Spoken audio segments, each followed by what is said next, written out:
King cobra পৃথিবীর দীর্ঘতম বিষধর সাপ, যার এক কামড়ে যে পরিমাণ নিউরোটক্সিক বিষ নির্গত হয় তাতে ২০ জন মানুষ বা একটি পূর্ণবয়স্ক হাতি মারা যেতে পারে। এটি সরাসরি স্নায়ুতন্ত্রে আক্রমণ করে, ফলে দ্রুত পেশি অবশ হয়ে শ্বাসকষ্ট এবং হৃৎপিণ্ড কাজ করা বন্ধ করে মৃত্যু ঘটায়।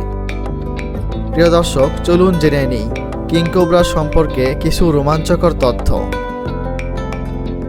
দৈর্ঘ্য: এরা প্রায় ১৮ ফুট পর্যন্ত লম্বা হতে পারে, যা তাদের বিশ্বের দীর্ঘতম বিষধর সাপের খেতাব দেয়।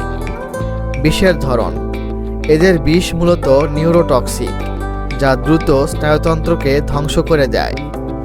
আক্রমণাত্মক: সাধারণত লাজুক হলেও কর্নার বা কোণঠাসা হলে এরা অত্যন্ত হিংস্র হয়ে ওঠে এবং ভয়াবহ আক্রমণ করতে পারে।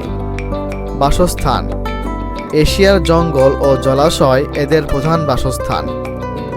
উদ্ধার: এদের বিষে সাধারণত ২০ জনের মৃত্যু হলেও সঠিক সময়ে অ্যান্টিভেনম প্রয়োগ করলে বাঁচার সম্ভাবনা থাকে। যদিও কিং কোবরা অত্যন্ত ভয়াবহ, এরা সাধারণত মানুষের সংস্পর্শ এড়িয়ে চলতে পছন্দ করে।